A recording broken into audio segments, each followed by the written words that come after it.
Florida. Vicki, you're on C-SPAN, Spook TV.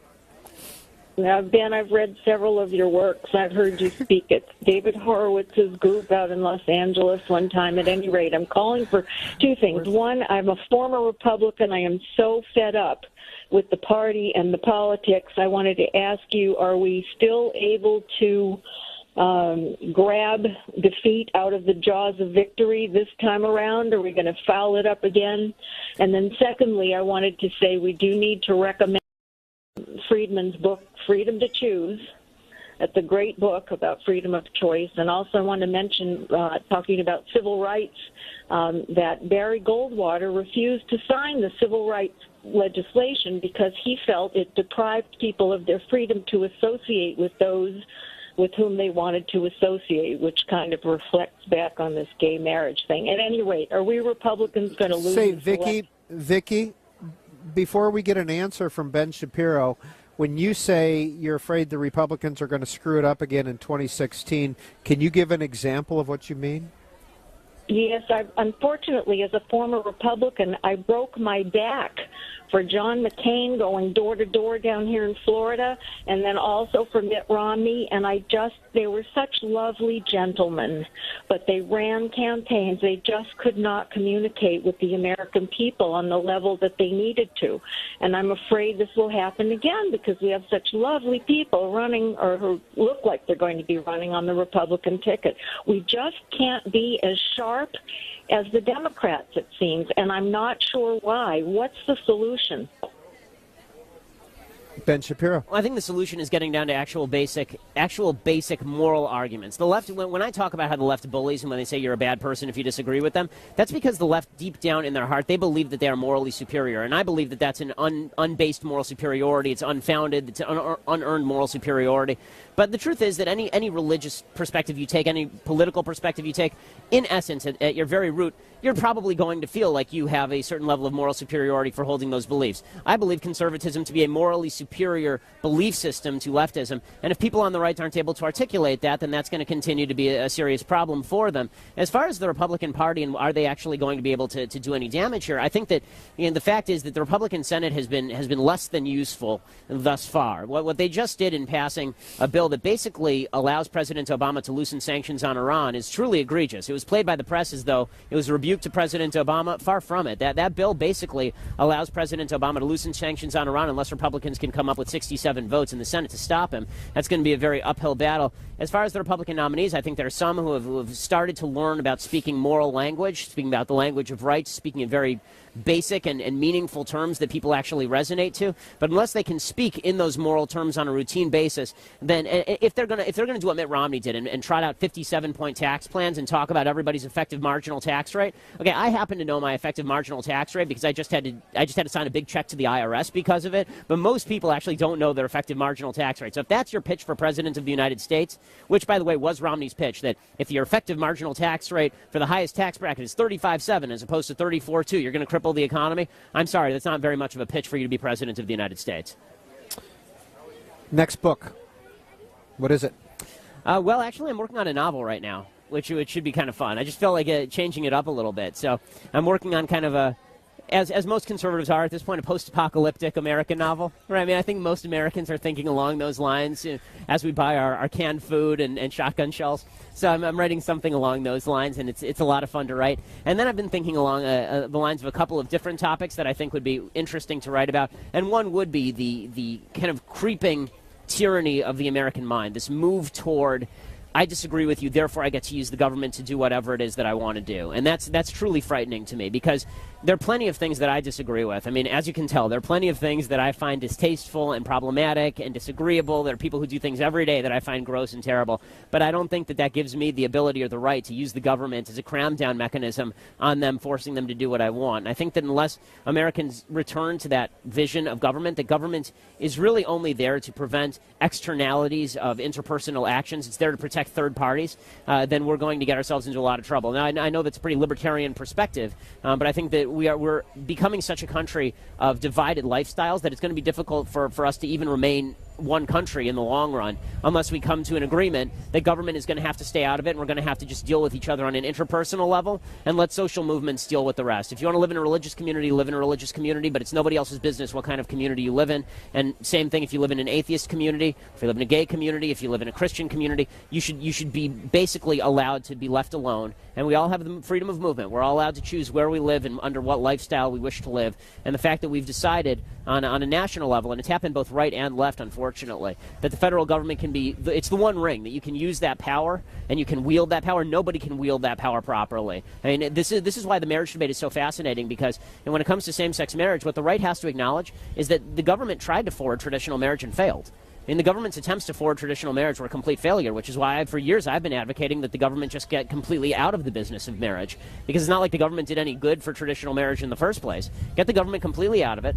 Let people actually have interpersonal contractual relationships with one another, is what I have with my wife. I mean, we have a ketubah, right? I mean, we have a ketubah, which is a Jewish marital document. Ketubah? Yeah, it's ketubah. We have a Jewish marital document, and then we also have our state marital document. I don't care about our state marital document. It makes no difference to me. It's just something I had to register with the government. The ketubah is hanging on the wall in our house, as it is in most Jewish households. That was the way that the Jews registered marriage 2,000 years ago, 3,000 years ago, and there's nothing wrong with it today. The idea that I get to make an agreement with this one person, how we are going to live our lives, that seems to me a better system than having the government decide what's an appropriate relationship and what is not an appropriate relationship in a consensual situation that doesn't affect others. Jim is in Caliente, California. Jim, you're on Book TV with Ben Shapiro.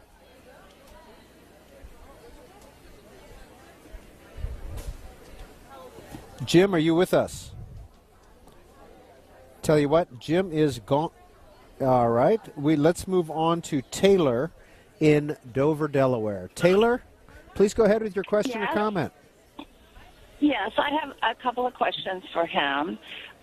One is on a personal level. I just wanted to know if he's ever served in the military or anyone in his family has ever served in the military. I would also like to know if he's so hell-bent, basically, on destroying the federal government, what government would he think that we would need to have in order for us to stay United States of America?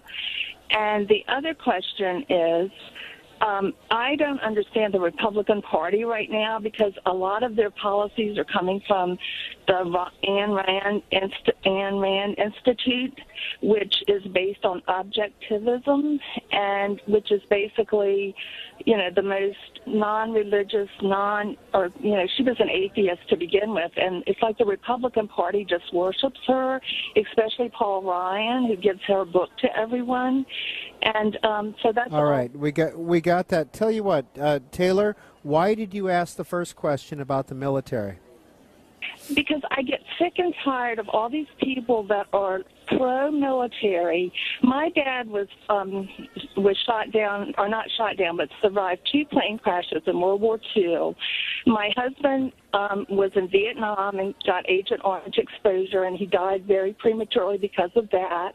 And I worked for the United States government for 30 years, and all these people that have never served their government, have never served in the military, they are always gung-ho military, and they do not, it's like they have never served in the military. And like right now, we need the draft. All right, we've got the point. I appreciate that, and the draft. We'll add that to the list. Ben Shapiro. Okay, so a couple of things. First of all, I loved your rendition of "Shake It Off." Second of all, as far as your questions about military service, thank you for your family's military service, obviously, as well as your husband's military service. You asked me why I want to destroy the federal government, and then you also asked me why I want to bulk up the military. Those two are in complete opposition. So obviously, I don't want to destroy the federal government. I want to restrict the federal government to the tasks for which it was originally designed, including national security and military defense. As far as the argument, the chicken hawk argument, which is essentially what that argument is, that I didn't serve in the military, therefore I can't be a hawk. Number one, I am not a member of the police force. I still get to vote on police policy. Second of all, when it comes to who defines military policy, hey, folks on the left, I will make you a deal right now. I will never speak again about military policy if we all agree that the members of the military get to vote on military policy. You happy with that? You think that's going to go well for you? I have a feeling that's going to go very poorly for you because it turns out that the members of the military vote disproportionately Republican and agree with me on national defense and national security. As far as the Ayn Rand question, objectivism, what Republicans like about objectivism is that it points out the evils of collectivism. That's really what they like about objectivism. As far as Ayn Rand's personal philosophy, the atheistic notion that selfishness is the ultimate value, I think that most Republicans actually don't agree with that. I think they like her description of capitalism in some ways. I think they love her description of collectivism. But if you ask most Republicans, do they believe in thoroughgoing objectivism, the answer is absolutely not. The vast majority of Republicans do not believe in thoroughgoing objectivism, which is why the vast majority of Republicans are actually religious. Jocelyn is right here in Los Angeles. Please go ahead, Jocelyn. Yes, I would like to ask Ben Shapiro, why is he so focused on the Obama administration with regards to privacy and the lack thereof, when this issue was really accelerated with Bush and the Cheney administration? And now that President Obama is in office, it is a big deal. Shouldn't his title read The People versus Bush and Cheney? Okay, as far as the privacy question, I actually call for prosecution in the book of people who were involved in the surveillance programs under Bush and Cheney. So actually, you sort of make my case. The fact is that I don't restrict it to Barack Obama. When rights are violated, rights are violated. The fact is that the Obama administration did dramatically upscale the amount of surveillance, which is kind of fascinating in light of the fact that the Obama administration has declared the war on terror basically in wind-down mode. It's supposed to be ending, so why exactly are we ratcheting up the amount of information about Americans that we are currently gathering? That seems to be internally contradictory. At least Bush and Cheney were trying to give us an excuse. They were saying that we had a war on terror and we were trying to ferret out the folks who were dangerous. The Obama administration refuses to even acknowledge that folks are dangerous. I mean, we're in the middle of signing a nuclear deal with Iran, even as the Iranian Revolutionary Guard today said that they will not allow any inspections of nuclear facilities. So when you say there's no threat, and yet the threat that doesn't exist is so grave that they have to check all of our emails, I start to get a little bit suspicious. Editor-at-large for Breitbart, senior fellow at the David Horowitz Freedom Center, co-host KRLA 870 Los Angeles' The Morning Answer, best-selling author of several books, including his two most recent, Bullies and The People versus Barack Obama. We've got about 15 minutes left with our guest, Ben Shapiro, and Carrie Yakima, Washington. Good afternoon. Hi, how are you? I'm calling. I'm a gal, and I wanted to talk to Mr. Shapiro about the drought in California. And I wanted to give him my suggestion that we in Washington State, I transferred up here after I graduated from college in California, and I fell in love with snow skiing and stayed. They have lots of water up here. We have mountains falling on people. And I want to, and we have, I am also a child of I'm an Army Corps of Engineer family kid, okay? I grew up in Australia, all over the world, for the Army Corps of Engineers doing dams and aqueducts, third world project, third world countries, helping people get their countries going. Anyway, and so I know how construction works, and I was born when the Oroville Dam was built. My dad is one of the supers on it, and the California... So, Carrie, where are you going with this? I want to know why we are not doing something with regards to, there is a chain of dams and reservoirs and everything coming all the way down. All right, I apologize. I'm going to stop you there. Let's talk about the politics of water. Yeah, I mean, the drought is a really interesting situation because when it comes to the drought, it's pretty clear that environmentalism in the state of California has largely crippled any efforts to build new dams, new reservoirs, desalination. I mean, we have a giant body of water. It's just full of salt. It's right off our coast, and it's really pretty. Israel has somehow figured out how to make desalination plants. They're expensive, but since we're spending $100 billion on a fantasy choo-choo train that doesn't exist, then we might as well spend some money trying to figure out how exactly to provide water to people. As far as building reservoirs and aqueducts, actually down from Washington State and Oregon, of course we should have been doing this. Pat Brown, Jerry Brown's father, actually did a lot of these things. Jerry Brown just reversed all of that. Jerry Brown hasn't done anything on this for 40 years, and now all of a sudden he's decided that he has to restrict everybody's shower length. Well, it turns out that 80% of all water use in the state of California is going to agriculture, and agriculture, for all the talk about how it's we create all the fruits and nuts in the United States in terms of actual fruits and nuts, the fact is that that actually accounts for about 2% of the GDP of the state of California. So in other words, 2% of the GDP of the state of California is actually taking up 80% of the water. Now, Jerry Brown's plan is to reduce water usage in the state of California by 25% in urban areas. If he does that, then he's going to achieve approximately 700 billion gallons of water saving every year. We need about 11 trillion gallons in order to fill up what we've lost. But here's the reality. 160 billions of fresh water are being pumped out into the San Francisco Bay every single year to save the Delta smelt. Another 250 gallons of usable water are being pumped out of there to help the salmon swim to their spawning places. So we really want to hook them up. And so we have to make sure that they have active sex lives by apparently pumping usable water out into San Francisco Bay. This is not exactly the best use of water.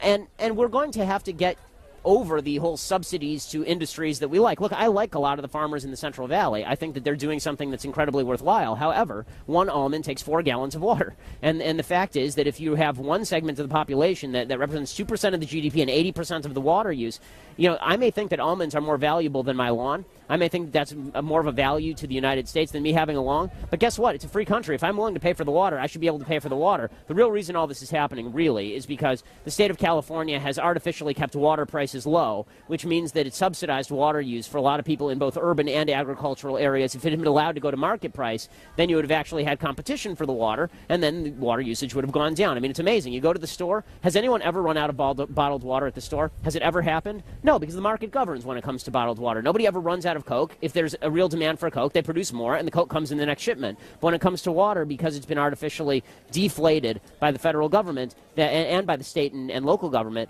that means that the water has been running out for a long time because of how we've decided to divvy it up, basically. What's the argument against desalinization? In terms of the environmental argument, because you have to use particular enzymes. Apparently there's biological desalination and chemicals that are used in order to make sure that happens, and they say that a lot of the chemicals are supposedly dangerous, although Israel has never had a problem with this, and it is very expensive. I mean, desalination as a project is extraordinarily expensive. They should have been pursuing it 20 years ago. They should certainly be pursuing it now. And there's a new plant opening, isn't there, off the coast of San Diego? Yeah, they need to really ratchet up the water production for sure. Tara's in Charleston, West Virginia. Tara, this is Book TV on C-SPAN 2, author Ben Shapiro. Hello, Ben. It's great to talk to you. The question that I have is it possible for states' attorneys general to possibly bring prosecution charges against the Obama administration, against the members of Congress who, thumb their nose at the citizens and the Constitution by sitting back and turning their heads away while we are flooded by illegal aliens? And I'm not afraid to use that term because that's what it is, illegal aliens. And I'm scared because what I see happening is with giving the back taxes for the past 3 years for these people, the free college educations, the housing and everything, to me that is buying votes for the next election. And what is it going to take to finally have others in Congress besides Ted Cruz and Trey Gowdy and Mike Lee, the great patriots that they are? What is it going to take to get these people to stand up to this administration and tell them to pretty much quit thumbing their finger at the American people? Thank you, Tara. Well, people are going to have to get primaried. As far as my own stance on illegal immigration, my feeling about immigration is very obvious. If there's no welfare state, I don't care who comes. I'm totally open borders if there's no welfare state, because if people aren't coming for free stuff, great, come in and work. Seriously, that's totally fine. In fact, if you want to come here and you want to work, I will trade you. I would, if I were king, right, which is a principle to which I'm fundamentally opposed. But if I were king for a day, I would trade the illegal immigrant who wants to work for the guy who was born here and has been sitting on welfare his entire life, because it's your character that matters, not your place of origin. The problem is, of course, that we have this entire system of benefits that we're now giving out to people, and so that draws people here. They're not bad people. I mean, everybody is inherently has selfishness to them. I mean, we're all self-centered. We're all taking benefits from the federal government at some level. I took Pell Grants. Everybody takes something from the federal government. Until we change that mentality, until we stop offering a lot of these things in the first place, then it's going to be a loss leader. As far as what can states' attorney generals do, I mean, the answer is you're watching it happen right now. The state of Texas is suing the federal government over President Obama's amnesty program. It's been temporarily put on hold by an injunction. We'll see if it goes all the way up to the Supreme Court or not. But as long as it is more politically palatable to pander to the Hispanic vote and to the media by pretending that you have a plan that doesn't end with closing the border and at least doing something about the folks who are here illegally, then you don't have a solution. What's amazing to me is both right and left, it's so cynical. It really is. The right is in favor of illegal immigration because they want cheap workers for the corporations. The left is in favor of illegal immigration because they want voters. Nobody is in favor of illegal immigration for the individuals. Here's my view. Everybody who's in the country illegally, I'm not going to say everybody ought to be deported. Everybody ought to be assessed, and we ought to determine whether they are of benefit or of detriment to the United States, and then on an individual level, we should determine whether they get to stay or whether they get to go. It's bewildering to me how the IRS can go through 100 million tax returns every year down to what exactly I ate for lunch 6 months ago at a kosher restaurant, and whether it was a business lunch or not, but they can't track down 14 million people and find out whether it would be good on net for them to be in the country or not. Ben Shapiro, Tara called from Charleston, West Virginia, seemed like a fan of yours. If she wants to listen to you, read you, where's the best source for her? So you can read me in a couple of different places. TruthRevolt.org is one of my websites. You can check me out there. You can also check me out at Breitbart News, where I'm a senior editor at large. And then if you want to listen to me, then KRLA 870, which is the morning answer, is the name of our show, 6 to 9 every morning Pacific time, so 9 to noon on the East Coast. You can listen on KRLA 870. And then in the afternoon, I do a second radio show, so I do 6 hours a day. My second radio show is 3 to 6 in the afternoon Pacific time on KTTH 770 in Seattle. So you can just Google me, and both of those will come up.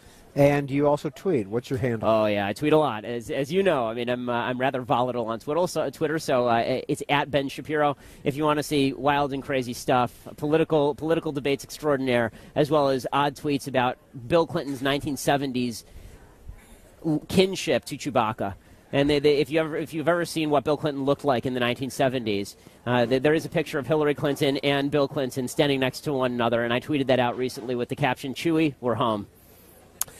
Eli, Wilmington, North Carolina. Please go ahead, Eli. Actually, it's Ellie, a different gender. Ellie, I am so... do you know what? No I'm reading problem. off an iPad, and that's exactly what it says. I apologize. No problem at all. I don't want to use my time correcting that. Obviously, the gentleman, I don't want to promote his name, actually, is quite intelligent. It's unfortunate that he kind of misuses it. I am Jewish, and I have to so strongly object to his trying to portray his own misguided attempts at politics and talking fast. Not all Jews talk fast, and promoting stereotypes. Number one, he does a great disservice to the Jewish people all over the world by promoting his stereotypes, and he's laughing at it, which I find I hold what he's doing in disdain. I just came from a wonderful Jewish film festival here in Wilmington and saw the film The Jewish Cardinal. And this man and the Catholic Polish clerics did far more when they smartened up and had a little more compassion for people than this guy has. And as far as how he treats Tell people, you what, Ellie, politically, Ellie, do you disagree with Ben Shapiro when it comes to his politics as well? I'm sorry?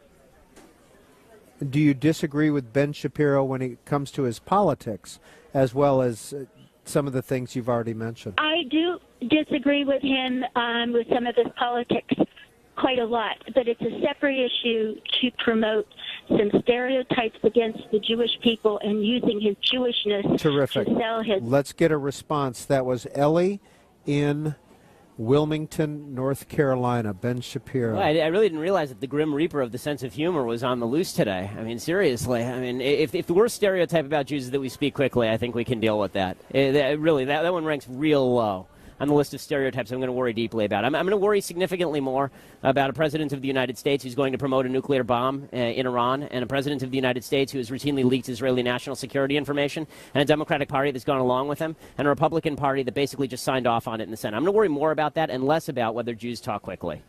How serious is the so-called rift between the Obama administration and Israel? Extraordinarily serious. But this is what the president wanted all along. I mean, back in 2007, according to David Axelrod, he was already talking about how he wanted to create distance between himself and Israel because he wanted to be the honest broker between Israel and its enemies. And the fact is the president has been radically anti-Israel since he began running for president. His entire staff was staffed by people like Robert Malley, who was negotiating with Hamas, by people like Zbigniew Brzezinski, a foreign policy advisor who was radically anti-Israel under Jimmy Carter, by people, Merrill McPeak, General Merrill McPeak, who had said that in New York City was filled with Jews who basically ran foreign policy in the United States. And the president has spent his entire life associating with anti-Israel, anti-Semites. I mean, seriously, Rashid Khalidi is an anti-Semite. He's a Palestinian liberation organization terrorist advocate, and he was a close friend of President Obama. President Obama spent time in Jeremiah Wright's church. It's a radically anti-Israel, anti-Semitic church. You spend your entire life in... I've been to synagogue. I've gone to the same synagogue since I was 11 years old.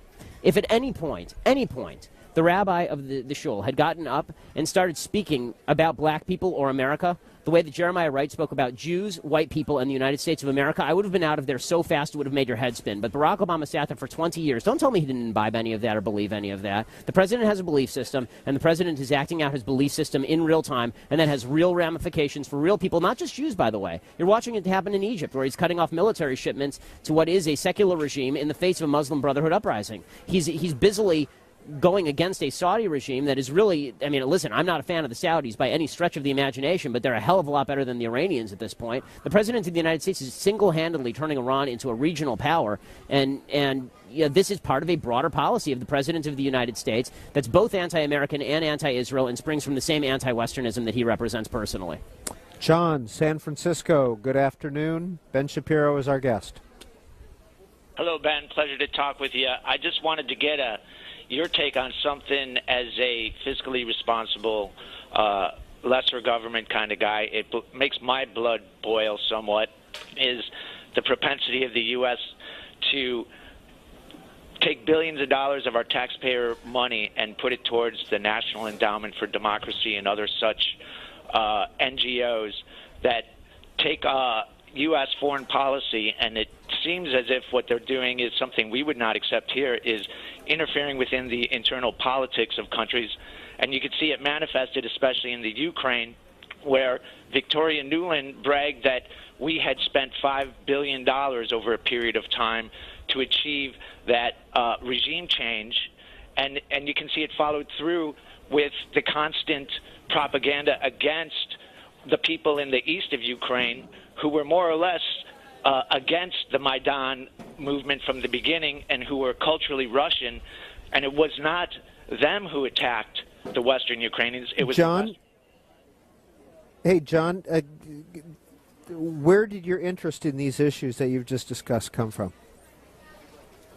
Well, it's just a history. I'm a bit of a history buff going back to World War II, and to understand the Ukraine, it's a very complex country, and the situation is very complex. But I think the facts have not come out in the United States media about what's really going on. And all right, let's hear from Ben Shapiro. So I'm not familiar with the exact Democratic project that he's talking about, the 501c3 that apparently he's talking about. As far as American policy toward Ukraine, it's been egregious. I mean, the fact is that the United States basically led on the Ukrainian revolution under the assumption that we were going to defend them when the Russians came, and then we didn't defend them when the Russians came. So it's no big shock that was happening. I mean, the President of the United States has so far sold out basically every potential or real ally that the United States has in favor of people that he would prefer to woo. I mean, he's sold out Ukraine and Poland, Czechoslovakia, all of these countries in favor of a Russia that he basically just signed off on sending S-300 missiles to Iran. I mean, the other day he did that. The President of the United States is actively opposed to a more powerful United States and its allies in the world, and somebody's going to fill that gap, and the people who tend to fill that gap are the worst people on the planet. Helen, Palo Alto, California. I think you might be the last voice today. Perfect. I'll use my time well. I find it so egregious that he would come and conflate so many slogans and all this information like Jeremiah Wright that the Republicans always call up and something from Obama's past. But anyway, my big issue is how the Republican Party, and if you were aware that both the Congress and the Senate, all the Republicans there are all Christian, and the Republican Party and the Congress, excuse me, are the gatekeeper, they hold the purse strings, and we have no clue about the budget. And did you know that about $22 billion go to faith-based funding, and we don't even know who or what is going there, and most of them are Christians, and how the money for the faith-based funding, and it's almost impossible to get that information without suing for the Freedom of Information Act to get that information, and a lot of that money is funneled, and the Congress has put a moratorium. All right, you know what, Helen? We're going to leave it there. Ben Shapiro, final comment. I mean, as far as faith-based organizations and the government's involvement in them, I think it's significantly more dangerous for religious organizations to be involved with the government than not. The strings are always attached. As far as the federal government trying to promote policy through faith-based organizations, I would recommend that people actually look at where that money is going, because a lot of the time it's actually going toward adoption projects and house building for the homeless and this sort of stuff. Now, I actually object to that on the grounds that I don't think the government should be involved in that, but that has nothing to do with, is the money actually being spent on some sort of covert religious attempt to convert everyone to Christianity. As a Jew, I'm not specifically very worried about that in the United States.